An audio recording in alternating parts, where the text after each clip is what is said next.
तो संभव नहीं खाए प्रमोद प्रेमी सीखते बड़े, विशेष सीखते बड़े, कल्लू सीखते बड़े,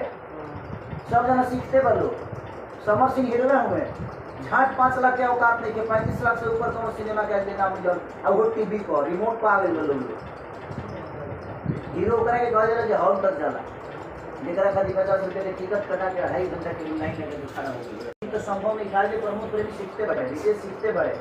कल्लू सीखते बड़े, सब जना सीखते बड़ो। समर सिंह हीरो हुए,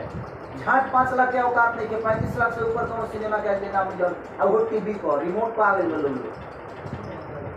हीरो करा के कह दिला जे हॉल तक जाला जेकरा खातिर 50 रुपए के टिकट कटा के 2.5 घंटा के लाइन लगे खड़ा हो गई। तो संभव नहीं खाए प्रमोद प्रेमी सीखते बड़े, विशेष सीखते बड़े, कल्लू सीखते बड़े, सब जना सीखते बड़ो। समर सिंह हीरो हुए, झाट 5 लाख के औकात नहीं के 35 लाख से ऊपर कौन सिनेमा के नाम जल अब वो टीवी पर रिमोट पर आ गए लोग